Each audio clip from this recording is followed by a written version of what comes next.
Matrix ও নির্ণায়ক চ্যাপ্টারের সম্মিলিত বোর্ড 2026-এর আমরা বোর্ড প্রশ্ন সলভ করব। ম্যাট্রিক্স ও নির্ণায়ক চ্যাপ্টার থেকে সম্মিলিত বোর্ড 2026-এ একটা মাত্র বোর্ড প্রশ্ন ছিল, সেই বোর্ড প্রশ্নটা এখন আমরা সলভ করব। এই প্রশ্নে উদ্দীপকে এ এবং কিউ দুটো ম্যাট্রিক্স দেওয়া আছে, যেখান থেকে আমরা খ এবং গ নং প্রশ্ন সলভ করব।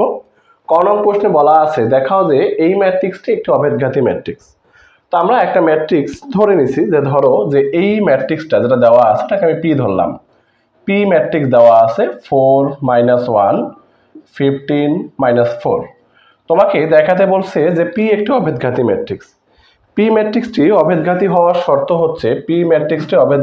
শর্ত হচ্ছে পি স্কয়ার সমান আই। পি স্কয়ার করার পর যদি আমাদের একক ম্যাট্রিক্স বা অভেদক ম্যাট্রিক্স আসে, তাহলে আমরা বলতে পারবো যে পি একটি অভেদঘাতী ম্যাট্রিক্স। তো শুরুতে দেখো একটু, আমি পি ম্যাট্রিক্স যাকে ধরে নিছি, এই ম্যাট্রিক্সটা থেকে আমরা পি স্কয়ার বের করব। পি স্কয়ার বলতে পি ইন্টু পি, আমরা পি স্কয়ার বলতে জানি পি ইন্টু পি, অর্থাৎ পি ম্যাট্রিক্সের সাথেই পি ম্যাট্রিক্সটা গুণ করব। তো শুরুতে দেখো দুটো ম্যাট্রিক্স গুণের আমরা নিয়ম জানি। পি ম্যাট্রিক্স হচ্ছে 4 - 1 15 - 4। আবার পি ম্যাট্রিক্স আছে হচ্ছে 4 - 1 15 - 4। আমি পি ম্যাট্রিক্স দুইটা এখন আমরা গুণ করব। শুরুতে একটু দেখো, গুণের নিয়ম আমরা জানি। প্রথম ম্যাট্রিক্সের সারি দ্বারা দ্বিতীয় ম্যাট্রিক্সের কলাম বরাবর গুণ, অর্থাৎ প্রথম ম্যাট্রিক্সের সারিতে আছে 4, দ্বিতীয় ম্যাট্রিক্সের ওই কলাম, দেখো 1 নং সারির প্রথম ভুক্তি, 1 নং কলামের প্রথম ভুক্তি হচ্ছে 4। তাহলে এই 4 আর ওই 4 গুণ হয়ে হবে কত? 16। তাহলে আমরা এখানে লিখব 16 প্লাস প্রথম ম্যাট্রিক্সের, দেখো প্রথম ম্যাট্রিক্সের 1 নং সারির দ্বিতীয় উপাদান হচ্ছে -1। দ্বিতীয় যে ম্যাট্রিক্সটা আছে তার 1 নং কলামের দ্বিতীয় উপাদান হচ্ছে 15। তাহলে -1 আর 15 গুণ হয়ে হবে -15। তাহলে প্লাস মাইনাস আমরা লিখতে পারি -15। আবার 1 নং সারি দিয়ে আমরা 2 নং কলামকে গুণ করব। তাহলে 1 নং সারির প্রথমে আছে 4, ওই কলামের প্রথমে আছে -1, গুণ করলে হবে -4।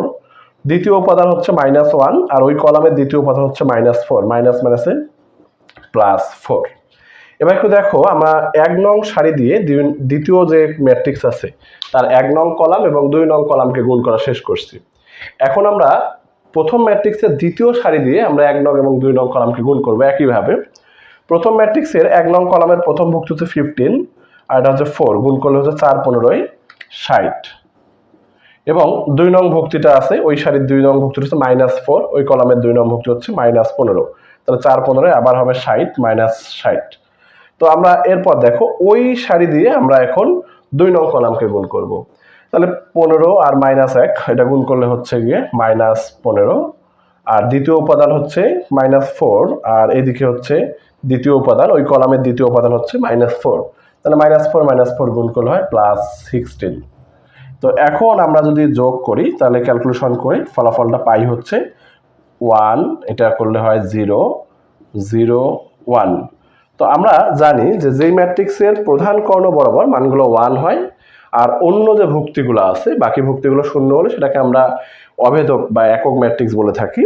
তাহলে এই ম্যাট্রিক্সটা একটা অভেদক ম্যাট্রিক্স, 2 সারি 2 কলামের, এজন্য আমরা I2 ও লিখতে পারি। তো পি স্কয়ার করার পর দেখো, পি স্কয়ার করার পর আসছে আই। তো আমাদের উদ্দেশ্যই ছিল পি স্কয়ার সমান আই নিয়ে আসতে হবে। যদি পি স্কয়ার করার পর আই আসে তাহলে আমরা পি ম্যাট্রিক্সকে বলতে পারি অভেদঘাতী ম্যাট্রিক্স। সুতরাং আমরা বলতে পারি, সুতরাং পি একটি অভেদঘাতী ম্যাট্রিক্স, একটি অভেদঘাতী ম্যাট্রিক্স লিখে নিও। খ নম্বর প্রশ্নে এ ইনভার্স নির্ণয় করতে বলছি। এ ইনভার্স আমরা নির্ণয় করতে পারি যে একটা ম্যাট্রিক্স এ দেওয়া আছে, তার বিপরীত ম্যাট্রিক্সটাই হচ্ছে এ ইনভার্স। তো ইনভার্স ম্যাট্রিক্স নির্ণয়ের একটা নিয়ম ছিল, এ ইনভার্স সমান 1/a এর মান ইন্টু অ্যাডজয়েন্ট এ। এখানে এ এর মানটা নট ইকুয়াল 0, অর্থাৎ এর মানটা 0 হওয়া যাবে না। তো আমাদের ইনভার্স ম্যাট্রিক্স নির্ণয়ের জন্য প্রথমে এর মান নির্ণয় করতে হবে, যে মানটা 0 হওয়া যাবে না, 0 সমান নয়, ইন্টু অ্যাডজয়েন্ট এ বের করতে হবে। তো শুরুতে আমরা এর মানটা নির্ণয় করব। এ একটা ম্যাট্রিক্স দেওয়া আছে, এটাকে আমরা নির্ণায়ক করব, মডুলাস দিয়ে দিলাম উভয় পাশে। তাহলে এর মান সমান 1 2 1 2 -1 0 3 0 1 1। তো এটা হচ্ছে এ ম্যাট্রিক্সের যে নির্ণায়ক, সেই নির্ণায়কের মান। এই মানটা আগে আমাদের নির্ণয় করতে হবে, যে মানটা 0 হওয়া যাবে না। তো একটু লক্ষ্য করো, আমরা মান নির্ণয়ের নিয়ম জানি যে কোনো একটা সারি বা যে কোনো একটা কলামকে ফিক্স ধরে আমরা এটাকে বিস্তার করি, তাই না? তো আমরা 1 নং সারিটাকে একটু ফিক্স ধরে বিস্তার করি। 1 নং সারির প্রথম উপাদান কে আছে? 1 কে রেখে ওর সারি ওর কলাম বাদ, 1 এর সারি 1 এর কলাম বাদ। দেখো 1 1 নং সারি 1 নং কলামের ভুক্তি। 1 নং সারি 1 নং কলাম হওয়ার কারণে সারি 1 কলাম 1 যোগ করলে হয় 2, 2 একটা জোড় সংখ্যা, এজন্য তার সামনে চিহ্নের কোনো পরিবর্তন হবে না। যদি সারি কলাম যোগ করে বিজোড় হয় তাহলে চিহ্নটা চেঞ্জ হয়ে যায়, প্লাস থাকলে মাইনাস, মাইনাস থাকলে প্লাস, তাই না? তো লক্ষ্য করো, ওর সারি কলাম বাদ দিলে থাকে কত? 0 3 1 1। তাহলে আগে এই বরাবর গুণ করো, আগে আমরা এই বরাবর গুণ করি, তারপর এই বরাবর। তাহলে এটা গুণ করলে কত হবে? 0 আর 1 গুণ করলে হয় 0, এটা গুণ করলে হয় -3। এরপর দেখো ওই সারির দ্বিতীয় উপাদান হচ্ছে 1 এর সামনে চিহ্নটা মাইনাস হবে, কারণ 1 1 নং সারিতে আছে, কলাম বরাবর 1 2, সারি 1 কলাম 2 যোগ করলে হয় 3, বিজোড় সংখ্যা, এজন্য সামনে চিহ্নটা মাইনাস। এখানে মাইনাস থাকলে সেটা প্লাস হয়ে যাইত, প্লাস আছে এজন্য মাইনাস। ওই সারি ওই কলাম বাদ, দেখো ওই সারি ওই কলাম বাদ দিলে কি থাকে? -1 3 0 1। তাহলে গুণ করলে হয় -1 আর 1 গুণ করলে হয় -1 মাইনাস, এটা গুণ করলে হয় 0। এবার দেখো 3 নং ভুক্তি হচ্ছে 2 আছে কয় নং সারিতে? সারি বরাবর 1 কলাম বরাবর 1 2 3। তাহলে 1 নং সারি 3 নং কলাম, তো সারি আর কলাম যোগ করলে হচ্ছে 4, জোড় সংখ্যা, এই জন্য 2 এর সামনে হবে প্লাস, 2 এর সামনে প্লাস, ওর সারি ওর কলাম বাদ দিলে গুণ করো, দেখো এই বরাবর গুণ করলে হয় কত? -1, এটা হয় বিয়োগ করলে 0। তাহলে বাকি থাকে কত? 1 আর যদি আমি এটা গুণ করি তাহলে হয় -3, -1 গুণ করলে হয় +1, 2 1 কে 2 -2। তাহলে আমরা হিসাব করলে পাই -5 + 1 অর্থাৎ -4, যেটা নট ইকুয়াল 0। আমরা জানি যে a এর মানটা 0 হওয়া যাবে না, a এর মান 0 হলে এই মানটা অসংজ্ঞায়িত হয়ে যাবে। 1/a অর্থাৎ 1/0, 1/0 একটা অসংজ্ঞায়িত মান, যে মানটা আমরা অ্যাডজয়েন্ট a এর সাথে গুণ করলেও অসংজ্ঞায়িত হয়ে যাবে। তো a এর মানটা যেহেতু 0 হয়নি, সেক্ষেত্রে a ইনভার্স নির্ণয় করা সম্ভব। যদি এর মানটা 0 হয়ে যাইতো, -4 এর জায়গায় 0 আসতো, তাহলে আমরা বলতাম যে a ইনভার্স নির্ণয় করা সম্ভব নয়। তো যেহেতু a এর মান 0 হয়নি, a ইনভার্স নির্ণয় করা সম্ভব। এখন আমাদের কাজ হচ্ছে a এর মান আমাদের বের হয়ে গেছে, অ্যাডজয়েন্ট a বের করা। এখন আমরা অ্যাডজয়েন্ট a বের করব। a এর অ্যাডজয়েন্ট a, খেয়াল করো, অ্যাডজয়েন্ট বলতে আমরা বুঝি সহগুণক যে ম্যাট্রিক্স, অর্থাৎ ওই ম্যাট্রিক্সের প্রত্যেকটা ভুক্তির সহগুণক নিয়ে আমরা নতুন যে ম্যাট্রিক্সটা পাবো সেটা আমরা বের করব। একটু দেখো, তো এখানে ভুক্তি আছে 1 2 3 4 5 6 7 8 9, 9টা ভুক্তি আছে, তার মানে এখানে 9টা সহগুণক আসবে। তো আমরা 9টা সহগুণককে চিহ্নিত করার জন্য 9টা ঘর করে নেই আগে। নির্ণায়ক 1 2 3, একইভাবে এখানেও 3টা করব, 1 2 3 1 2 3। তো 3 3 মোট আমাদের ঘর আসছে হচ্ছে 9টা, এটাকে শেষে ট্রান্সপোজ করা লাগবে। তো 9টা ঘরে মূলত 9টা সহগুণক বসবে। আর আমরা জানি সহগুণকের বের করার সময় প্রথম সারি কলাম যোগ করে জোড় হলে প্লাস, তারপর বিজোড় হলে মাইনাস। তো আমাদের হিসাবটা আসলে এরকম আসে, এই যে প্রথমটার জন্য আসলে ঘুরে ফিরে আসে প্লাস, তারপরটার জন্য মাইনাস, তারপর প্লাস, আবার মাইনাস প্লাস মাইনাস, এটার জন্য আসবে প্লাস মাইনাস প্লাস, কর্ণ বরাবর 2 ক্ষেত্রেই প্লাস আসে। তার মানে আমাদের 9টা ভুক্তির জন্য 9টা চিহ্ন আসবে, সেই চিহ্নগুলো আমরা একটু বসাই নেই। প্রথমটা প্লাস, দ্বিতীয়টা মাইনাস, তারপর প্লাস মাইনাস প্লাস, এটা মাইনাস প্লাস মাইনাস। এখন আমরা প্রত্যেকটা ভুক্তির যে সহগুণকের মানগুলো আছে সেই মানগুলো আমরা শুধু বসাবো, চিহ্ন তো আমরা আগে নিয়ে নিচ্ছি, এখন খালি ভুক্তিগুলো বসাবো। তো খেয়াল করো, প্রথমে 1 নং সারি 1 নং কলামে ছিল 1 এর সারি 1 এর কলাম যে বাদ দেই, তাহলে এখানে 4টা ভুক্তি থাকে, 0 3 1 1। তো এই 0 3 1 1 হচ্ছে মূলত 1 এই যে 1 নং সারি 1 নং কলামের যে ভুক্তি তার সহগুণক, তাকে বাদ দেওয়ার পর যা থাকে 0 3 1 1 আমরা এখানে লিখব।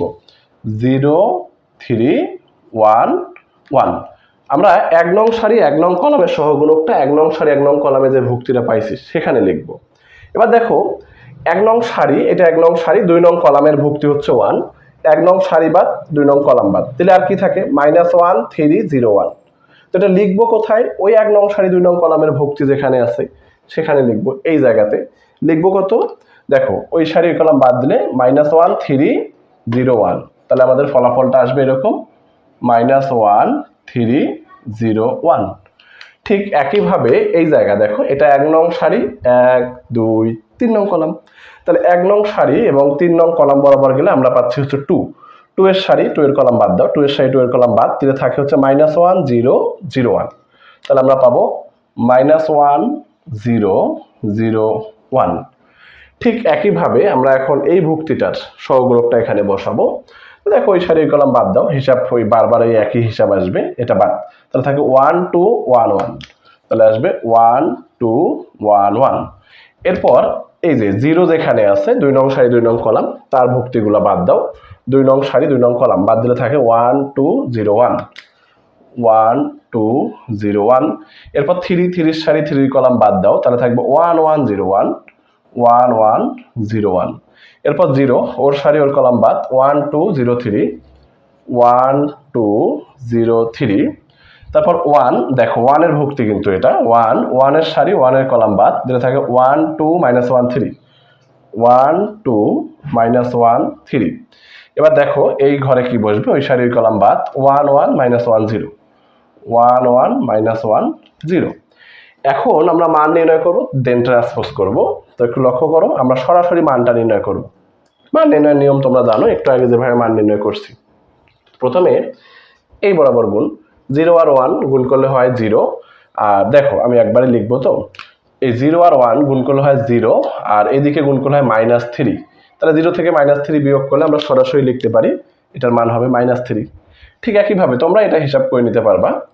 -1 আর 1 গুণ করলে হয় -1, আর এদিকে গুণ করলে তো 0 0, আর বাহিরের মাইনাসের কারণে ওই মাইনাস মাইনাসে +1 হবে। ঠিক একইভাবে এটা গুণ করো, এটার সাথে গুণ করলে হয় -1 আর 1 মিলে 1, আর এদিকে 0, তার মানে থাকবে -1। এটা গুণ করলে হয় 1 আর 1 এ হচ্ছে গুণ করলে 1 -2। দেখো এদিকে গুণ করলে তো 2, তাহলে 1 -2 করলে -1 হয়, আর এই মাইনাসে +1। ঠিক একইভাবে এটা গুণ করো, 1 আর 1 -0 অর্থাৎ 1, এটা গুণ করলে হয় 1 -0 অর্থাৎ 1, সামনে মাইনাস থাকার কারণে -1। ট্রান্সপোজ কিন্তু থেকেই যাবে, না করা পর্যন্ত ট্রান্সপোজটা লিখতে হবে। 1 আর 3 গুণ করলে হয় 3, এদিকে তো 0 হবে, তার মানে 3। এটা গুণ করলে হয় 3 1 3, আর এটা হচ্ছে -2, সূত্রের মাইনাস। দেখো 3 এটা হচ্ছে -2, আর সূত্রের মাইনাসে মাঝে +2, বাহিরে মাইনাস। তাহলে 3 আর 2 5, তার মানে -5। এটা হয় 0, আর এটা গুণ করলে হয় -1, তাহলে মাইনাসে মাঝে +1, 0 +1 অর্থাৎ শুধু 1 থাকবে। তো একটু লক্ষ্য করো আমাদের ফলাফলটা কি আসে, এটা হচ্ছে অ্যাডজয়েন্ট এ। এটাকে এখন ট্রান্সপোজ করতে হবে, শুধুমাত্র ট্রান্সপোজ। এই যে ট্রান্সপোজ করলে, ট্রান্সপোজ আমরা জানি সারিগুলোকে কলামে নিতে হয় বা কলামগুলোকে সারিতে। তাহলে 1 নং সারিতে যে মানগুলো আছে সেগুলোকে 1 নং কলামে বসাই। -3 1 -1, এটা আমি 1 নং কলামে বসাবো, -3 1 -1। 2 নং সারিকে 2 নং কলামে 1 1 -1। 3 নং সারিকে 3 নং কলামে 3 -5 1। ঠিক আছে, তো আমরা অ্যাডজয়েন্ট এ এর মান পাইছি এবং এ এর মানটাও আগে থেকে বের করছি। তো আমরা এখন সূত্রটা লিখব। সুতরাং এ ইনভার্স সমান 1/a এর মান ইন্টু অ্যাডজয়েন্ট এ।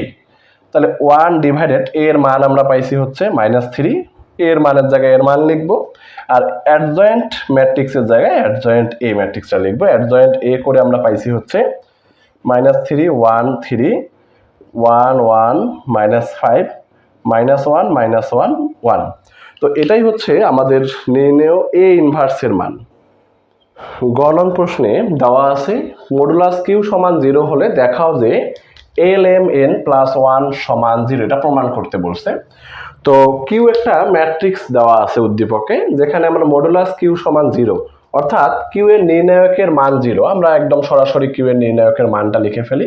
নির্ণায়ক লিখলে আমরা দুটো উলম্ব রেখা লিখি। দেখো দুটো উলম্ব রেখা, এটা কিউ এর মান সমান 0 লিখব, ধরে আমাদের এই মানটা প্রমাণ করতে হবে। তো শুরুতে আমি একটু কিউ এর মডুলাসটা লিখে ফেলি। L স্কয়ার, তারপর আছে 1 + L cube, M square 1 + M cube, N square 1 + N cube. তো এই নির্ণায়কটা থেকে আমাদের ওই অংশটা ক্যালকুলেশন করতে হবে। তো আমরা নির্ণায়কের শর্ত জানি, যদি কোনো নির্ণায়কের কোনো একটা সারি বা কোনো একটা কলাম এরকম থাকে, যোগ আকারে থাকে, মাঝখানে যোগ আকারে আছে পদগুলা, তো তখন আমরা এটাকে আলাদা আলাদা দুইটা নির্ণায়কে বিভক্ত করতে পারি। অর্থাৎ আমাদের এরকম ফলাফল আসবে যে এল স্কোয়ার 1, দেখো আমি প্রথম 1 নং কলামটা আগে লিখে ফেলি। তো 1 নং কলাম এবং 2 নং কলামে যা আছে সব ঠিক থাকবে। 3 নং কলামের প্রথম উপাদানগুলা নিয়ে আমরা একটা নির্ণায়ক গঠন করব, মাঝখানে প্লাস থাকার কারণে আমরা নির্ণায়কের মাঝখানে প্লাস দিব, এবং আবার প্রথম 1 আর 2 নং কলামটা আমি ঠিক রাখি। 1 নং কলাম আছে L M N, L square M square N square. দেখো 3 নং কলামের দ্বিতীয় উপাদানগুলো আছে হচ্ছে L cube M cube N cube সমান 0। তো আমরা নির্ণায়কের যে বৈশিষ্ট্য জানি সেই বৈশিষ্ট্য থেকে আমরা লিখলাম যে একটা নির্ণায়কের 3 নং কলামটা ছিল মাঝখানে যোগ আকারে ছিল সবগুলাই, এটাকে আলাদা আলাদা দুইটা নির্ণায়ক আকারে লিখছি। প্রথমে 1 আর 2 নং কলাম ঠিক রাখছি দুই জায়গাতেই, এবং 3 নং কলামের প্রথম উপাদানগুলো আমি 1 নং নির্ণায়কে লিখছি, দ্বিতীয় উপাদানগুলো আমি 3 নং কলামের নির্ণায়কের দ্বিতীয় নির্ণায়কের 3 নং কলামে লিখছি। এখন দেখো আমরা একটু হিসাব করব এটা, বা এল এম এন ঠিক থাকুক, L square M square N square, প্রথম নির্ণায়কটা আমি কোনো পরিবর্তন করব না, যে অবস্থায় আছে ওই অবস্থায় থাকবে। দ্বিতীয় নির্ণায়কে দেখো 1 নং কলাম বরাবর আমরা চাইলে এল কমন নিতে পারি, 2 নং যে সারি আছে সেই সারি বরাবর এম, 3 নং সারি বরাবর এন আমরা কমন নিব। কমন নিলে থাকে কত, দেখো 1 নং সারি থেকে এল কমন গেছে, আর থাকবে হচ্ছে 1 এল এল স্কোয়ার। এই সারি বরাবর এম কমন গেছে, থাকবে 1 M M square 1 N N square সমান 0।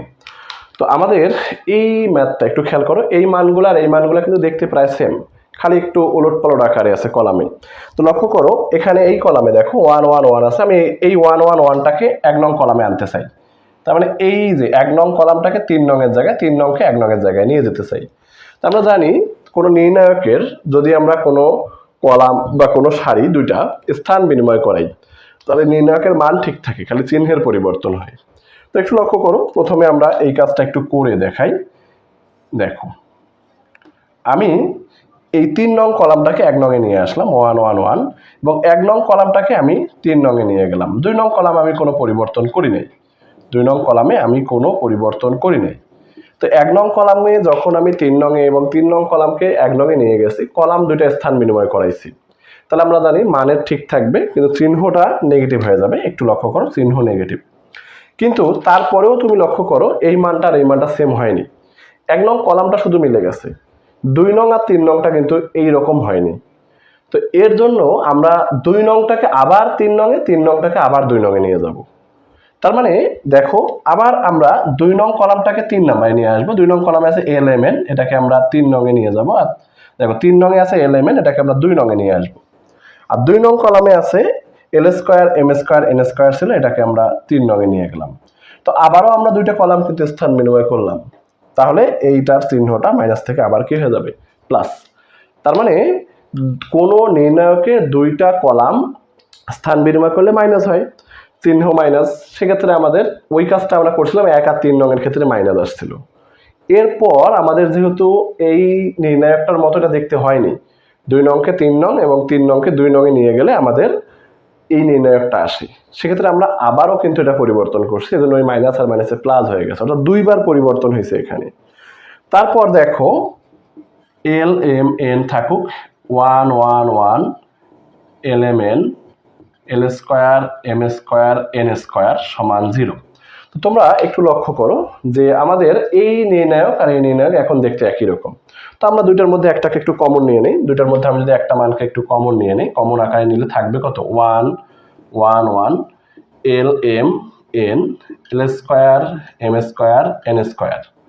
তো আমি দেখো এই পদটা থেকে এখানে একটা প্লাস চিহ্ন আছে, এই পদটা আর এই পদটার মধ্যে থেকে আমি এই নির্ণায়কটা কমন নিচ্ছি। তো আমি নির্ণায়কের পুরো মানটা যদি কমন নেই, এখানে আর বাকি থাকে হচ্ছে 1 প্লাস এই পুরো মানটা আমি কমন নিয়ে নিয়েছি, বাকি থাকবে কত এল এম এন সমান 0।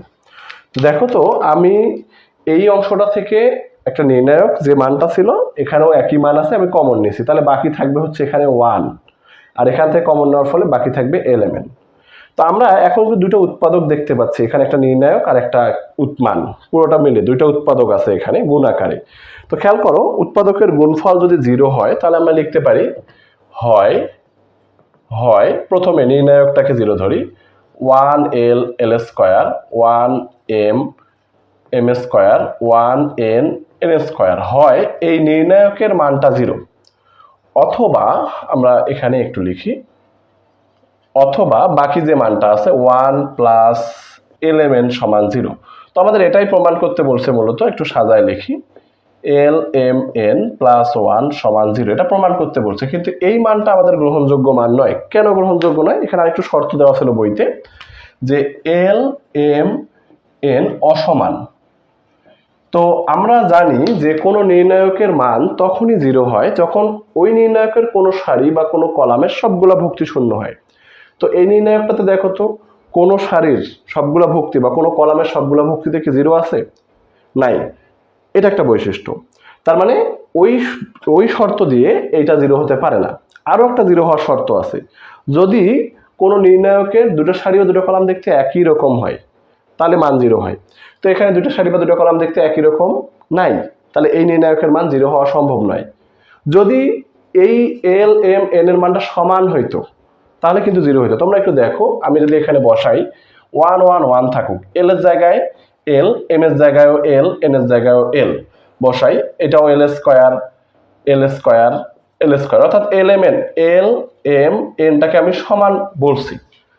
যদি সমান হয় তাহলে 0 হতে পারে, কেননা তুমি লক্ষ্য করো এই এখান থেকে এই 2 নং কলাম থেকে আমি যদি এল কমন নিই তাহলে এটা 1 1 1 হয়ে যায়। তো আমাদের আরেকটা বৈশিষ্ট্য কিন্তু চলে আসলো, দুটো কলাম দেখতে একই রকম, তাহলে নির্ণায়কের মান 0। তার মানে যদি এল এম এন সমান হইতো তাহলে কিন্তু এই নির্ণায়কটার মান 0 হইতো, এটা গ্রহণযোগ্য হইতো।